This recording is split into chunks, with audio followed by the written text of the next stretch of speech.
Radio Sucesos 101.7 FM presenta su noticiero Sucesos con Milton Pérez y Verónica Larrea. Un periodismo libre para una democracia plena. Los hechos y las opiniones de los sucesos que marcan nuestro tiempo.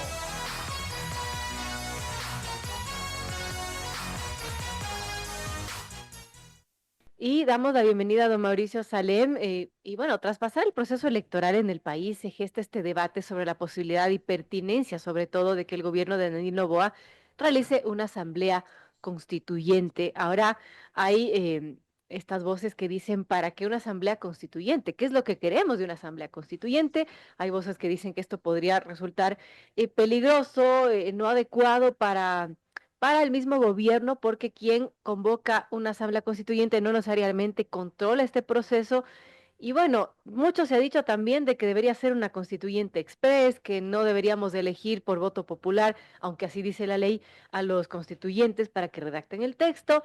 En fin, mucho se ha dicho sobre la mesa, está en el tapete esta discusión. ¿Qué opina don Mauricio Salem? A quien, por cierto, le hemos visto también muy activo en redes sociales en un video comentando sobre esta posibilidad. Bienvenido, Mauricio, gracias por acompañarnos. Y bueno, ¿cuál es su criterio de una posible asamblea constituyente, de si serviría o no para refundar el Estado, la institucionalidad, como lo ha planteado el gobierno nacional? Bienvenido.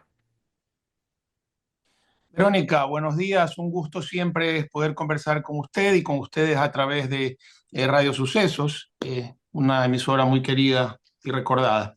En todo caso, lo que usted indica básicamente es lo que hay que hacer, que es refundar el país, porque estamos bajo un marco jurídico hecho a la medida del socialismo del siglo XXI, que tenía otra visión de país y que ya por 3 ocasiones el Ecuador le ha dicho que no. Y en ese aspecto yo creo que es importante llevar adelante una reforma constitucional que quite esa garantía de derecho a los delincuentes y le dé más derechos a los ciudadanos y que nos permita vivir en paz en cuanto a seguridad jurídica, en cuanto a seguridad personal, en cuanto a seguridad económica, etc.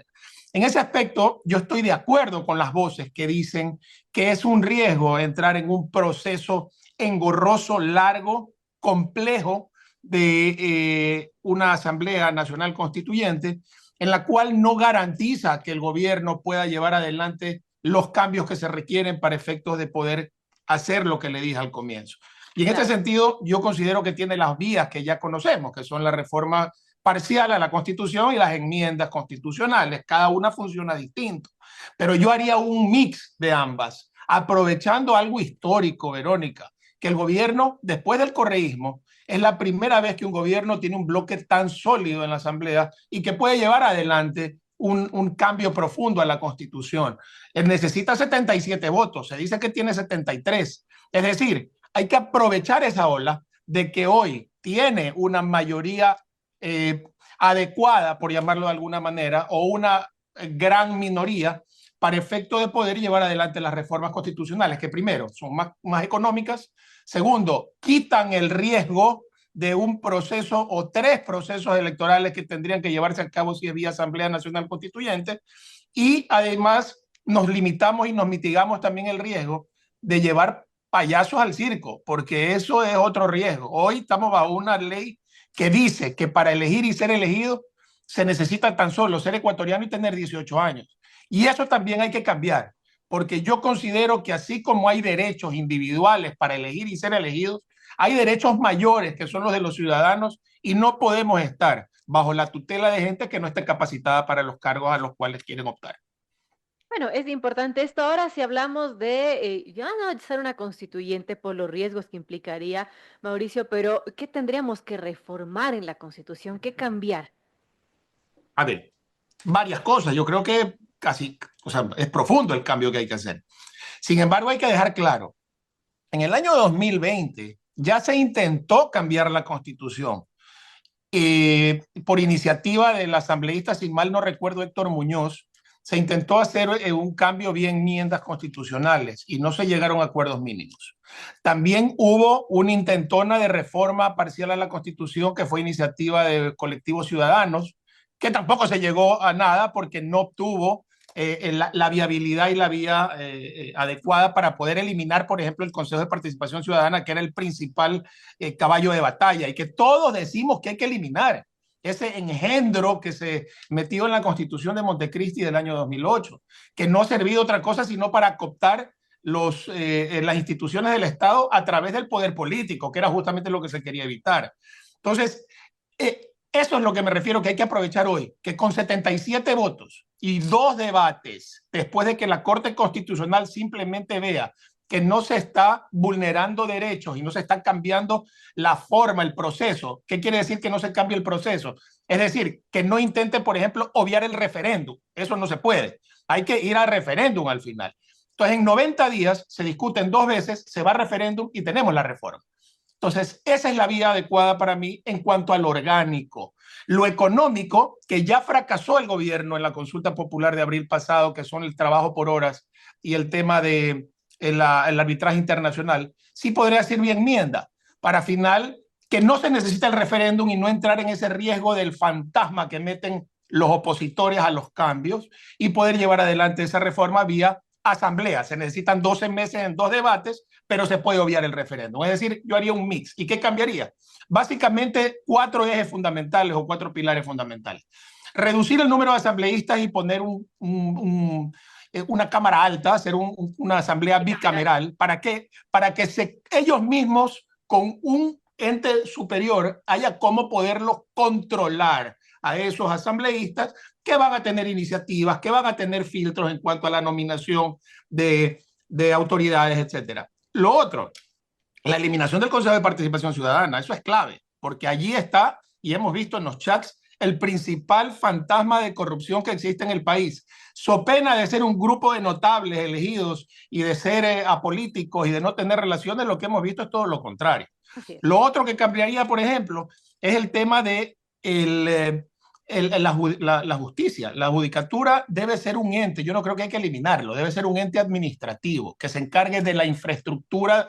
Usted va a cualquier ente judicial en el país y da pena ver cómo despachan los jueces. Eso a nivel nacional. Si va a las ciudades principales, a la final ve algo más decente. La judicatura tiene que ser administrativa para el control específico de las instalaciones, de que las cosas estén adecuadas para un buen sistema, un buen servicio de justicia, y que sea la Corte Suprema de Justicia como teníamos antes, con magistrados y que ellos mismos se autodepuren para evitar la manipulación de la política dentro de la justicia y que nadie le meta las uñas. Y también el sistema electoral. Eso es también básico, ¿no? Esa asignación de plata del Estado a los partidos no ha hecho otra cosa que fomentar el alquiler de partidos y de movimientos, etcétera. Tenemos 300 en el país y que no garantizan una verdadera democracia, sino más bien todo lo contrario. Quien tiene dinero, lícito o ilícito, son quienes pueden armar un partido político y luego ellos a dedo escogen quiénes son los candidatos sin ningún tipo de requisitos. Ese tema de la reforma del Código de la Democracia es vital, por lo menos para presidentes de la República, para asambleístas nacionales, provinciales y constituyentes en el caso que se requiera, tienen que haber requisitos mínimos, Verónica. No es posible que so pena de que, o so pretexto de que tenemos la libertad de elegir y ser elegidos, podamos poner en los cargos a cualquier persona que no está capacitado. Eso es corrupción. Y debe haber requisitos mínimos. Ya los existe para el presidente de la República, por ejemplo, que tiene que tener 35 años. ¿Por qué no puede ser para el resto? Es porque no quieren, porque quieren seguir poniendo a dedo a quien sea, a quienes sean obsecuentes, borregos y etcétera, de las decisiones de los dueños de los partidos. Básicamente yo creo que por allí vienen los cambios y lo más importante, hay que tener voluntad política y decisión. Hoy nos estamos jugando el futuro del país y es uno de los últimos chances que tenemos de cambiar la Constitución, que no por sí sola va a garantizar que vamos a resolver los problemas, pero sí nos va a dar un marco jurídico adecuado para fomentar empleo. Eso a su vez va a impactar en el Instituto Ecuatoriano de Seguridad Social, que tiene serios problemas en cuanto a la sostenibilidad y se lo ha dicho. Hoy no se le da oportunidad a la gente que tiene más de 40 años para insertarse en el mercado laboral porque están viejos. Y a los jóvenes no se les da oportunidad porque no tienen experiencia. Entonces la ventana laboral que existe en el Ecuador es muy pequeña y encima la demanda de la seguridad social es muy alta. Entonces eso no va a ser sostenible si no cambiamos el marco laboral, marco jurídico, código de la democracia para quienes vayan a legislar y a fiscalizar estén en capacidad de hacerlo, y obviamente una justicia que al menos le dé la tranquilidad al ciudadano que aquí no hay justicia para cuello blanco y justicia para gente de a pie. Bueno, importantes aportes que lo hace Mauricio Salem, quien ha dado bueno, su visión de lo que podría ser una constituyente y de las alternativas, porque claro, nosotros tenemos tres vías para cambiar la constitución. La una es la enmienda, que permite hacer cambios menos profundos. La otra es la reforma parcial, que posibilita hacer cambios que son más profundos, pero que alteran la estructura fundamental del Estado. Y lo otro es la asamblea constituyente, que es lo que, bueno, lanzó esta idea el gobierno, que es el cambio total de la Constitución, un cambio que es fuerte y que conlleva sustituir el texto constitucional por uno nuevo. Ahora, si es que se diera ese camino, que ya cada vez escucho más voces que tal vez no es el momento adecuado para tomarlo, se tendría que también adecuar todas las leyes a esa nueva constitución que saldría, ¿no? Y eso también podría generar inestabilidad en el sentido de, bueno, las inversiones, todo lo que se puede hacer. Correcto. Muchos estarán a la espera de qué va a pasar con esa constitución y las leyes que luego se van a ajustar a esa nueva constitución. ¿Cómo ve usted el panorama, Mauricio, si es que el gobierno optaría por la vía de la Asamblea Constituyente? Mire, Verónica, si es que la Asamblea Constituyente es la vía, usted sí sabe que el proceso puede durar entre 24 meses y 36 meses. Pero son Y, tres y, y, consultas populares que tiene que, o tres consultas. y no hay manera de que no sea así, porque primero hay que ir a la Corte Constitucional. Póngase que vaya rápido a la Corte Constitucional, un mes, 2 meses, de ahí hay que ir a la consulta popular para ver si el pueblo está de acuerdo o no está de acuerdo con el texto presentado. De ahí va la discusión en la Asamblea, para que la Asamblea maneje una discusión de un texto constitucional que el Ecuador es una barbaridad lo que tiene en la Constitución. ¿Usted sabe cuántos artículos tiene la Constitución de los Estados Unidos? Que tiene 50 estados y cada uno con sus propias legislaciones y tiene 300 millones de habitantes.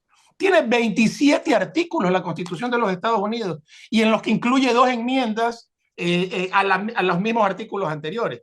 Y tiene alrededor de 14 o 15 enmiendas. Eso es lo que tiene Estados Unidos. No tiene más.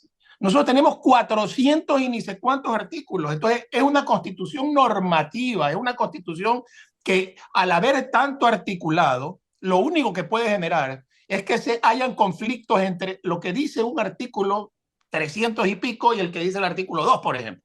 Porque quienes van a hacer las leyes no están capacitados, primero, para identificar esos riesgos. Segundo, porque la hacen a la medida del jefe. Entonces, eso es lo que tenemos que terminar.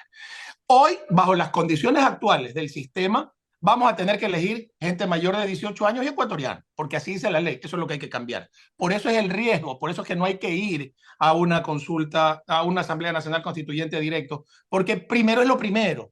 Y ojo, el gobierno en la primera vuelta obtuvo 44%, no obtuvo el 50 más 1. Cuidado, y en el proceso hay un deterioro. Cuidado y no se están tomando las medidas, por ejemplo, para los apagones. Cuidado y ocurre alguna situación que al gobierno le quite y perdemos la oportunidad histórica. En vía reforma solamente se requiere que la Asamblea, que la Corte Constitucional diga que no se vulneran derechos y que no se está cambiando el proceso de reforma. Va a la Asamblea, 2 debates de 90 días de diferencia cada uno y directo a referéndum. Y con 77 votos se aprueba. Y obviamente vamos al referéndum final. Entonces, es un riesgo menor, porque al final del día, los 77 votos los tiene, y el poder, músculo político, por llamarlo de alguna manera, el capital político, todavía podría estar en posibilidad de sostenerse en los próximos 6 meses, 8 meses, 10 meses. Lo que no sabemos es si se pueda sostener 3 años. Entonces, tenemos la oportunidad histórica de salir de ese engendro que se hizo en el año 2008, que se nos dijo que era una constitución para 300 años, y resulta que no han pasado ni 20 y ya la tenemos que cambiar porque nos damos cuenta que es una constitución letal para los intereses de los ecuatorianos. En ese sentido, yo creo que es importante que el gobierno analice. Tampoco es dable que se atropellen los procesos constitucionales actuales, porque hay que actuar en el marco de la ley. El día de mañana no sabemos, cualquier cosa puede retrotraerse y vamos también a perder esa oportunidad. Yo creo que la vía adecuada, como le dije Verónica, es reforma parcial a la Constitución para temas orgánicos de reestructura, eliminación del Consejo de Participación Ciudadana, limitación al Consejo de la Judicatura para los temas de nominación de jueces, darle autonomía a la Fiscalía para que no esté sometida a las sanciones que el Consejo de la Judicatura por intereses políticos pueda ejercer sobre la Fiscalía. Y en ese aspecto yo creo que vamos a tener una justicia al menos manchada y menos salpicada, no vamos a tener tanta metástasis, purga, plaga y todos los virus que encontramos en la justicia. Y vamos a tener un sistema político un poquito más decente en función de quiénes son los candidatos que nos ponen los partidos políticos que al final o al comienzo son los responsables de toda esta debacle, porque son ellos los que ponen los candidatos. Obviamente la gente no está, primero está obligada a votar. En el Ecuador es obligatorio el voto. Entonces estás obligado, te obligan a votar por gente que no quieres. Y hemos visto en los últimos procesos que hemos dicho, voy a votar por este porque me parece que es el menos malo. En el Ecuador no votamos por los mejores, votamos por los menos malos. Eso es terrible en una democracia y eso es lo que tenemos que cambiar y tenemos que empezar por ya quitarnos esta venda de los derechos. Hay derechos supremos. El derecho del pueblo es superior al derecho individual a elegir y ser elegido. Hay que poner requisitos porque yo también tengo derecho al trabajo. Y si vamos a eso, ¿por qué a mí me piden requisitos de experiencia para poder entrar a trabajar en una institución? ¿Por qué me piden un mínimo de título de tercer nivel si el trabajo es libre? No, porque tienes que tener capacitación para ir hacer la función que vas a cumplir. Si no, yo también me meto en un quirófano y opero de corazón abierto, porque tengo el mismo derecho que el doctor que está operando. No, es cuestión de criterio, de darle sustancia a las leyes para que podamos tener una constitución mucho más sólida, mucho más digerible, mucho menos interpretativa, porque cuando tú tienes que interpretar mucho es porque algo está mal. Entonces, si no están claras las cosas, hay que irlas aclarando y en ese aspecto yo creo que el gobierno tiene 2 vías ahorita. La de la Asamblea Constituyente para mí no es vía. Si la hace, creo que es un error. Es mi criterio. Pero en todo caso tiene 2 vías. La de la reforma para el tema orgánico estructural del Estado y la enmienda que yo trataría los temas económicos como el tema de la trabajo por horas para no arriesgar a que el fantasma del socialismo malinforme a la ciudadanía. Ya se perdió esa pregunta en la consulta de abril del 2024. Hacer la vía enmienda porque eso le va a dar a la ciudadanía, le va a dar más opción de trabajo, más mercado laboral abierto y el tema de la arbitraje porque va a permitir también que la inversión extranjera pueda entrar porque sabe que si la justicia local falla, hay organismos internacionales que pueden lidiar y pueden mediar en el tema. Bueno, muy importantes aportes, son las 7:38. Conversamos con Mauricio Salem, empresario, analista y quien fue también presidente de Ban Ecuador. Nos da su criterio respecto al tema de la constituyente. Y sí, haciendo una comparación, Mauricio, con los Estados Unidos, que ha tenido una constitución, el Ecuador desde 1830 hasta el 98 ha tenido un total de 18 constituciones. Y bueno, la primera la convocó el general Juan José Flores, quien convocó esta asamblea para separarse de Colombia. Y bueno, de ahí han seguido un montón de constituciones, ¿no? Y bueno, veamos qué pasa con esta situación, si es que se llega a tomar esta vía. El ministro de la Gasca, bueno, ha dicho que quizás esta constituyente express se eliminen una de las elecciones, o sea, que no se elija por votación popular a los asambleístas, sino que una junta de notables redacte el texto y en todo caso serían dos convocatorias a Cuidado, ahí hacemos un shampoo y dañamos el proceso. Hay que hacer las cosas bien hechas, en mi concepto, es mi sugerencia. Algo de canas y de vida recorrida hay aquí y yo creo que es importante que no nos dejemos marear por esta fiesta del triunfo. Hay que actuar rápido, hay que actuar con criterio y hay que también decirle a la gente qué es lo que queremos cambiar, porque hasta ahora solamente hablamos de cambio a la Constitución, pero no nos dice exactamente quién tiene que proponerla, hacia dónde queremos llevar al Ecuador, para que todos nos alineemos. Es una cuestión de simplemente decir, como estamos, no estamos conformes. Esta es la vía, ¿y por qué es la vía? Por esto, por esto y por esto. La gente entiende, ya el Ecuador maduró hace rato. Lo que pasa es que sí es verdad que los políticos y los malos políticos son muy hábiles para desinformar y para generar fantasmas alrededor de la población. Y el Ecuador sí es un país temeroso de cambios profundos cuando no tienen las cosas claras. Así es, gracias a Mauricio Sarén por estar con nosotros hablando de la pertinencia o no de una asamblea constituyente. Amigos oyentes, saquen sus propias conclusiones. Gracias nuevamente por acompañarnos. Un abrazo, Verónica, un gusto siempre estar con ustedes.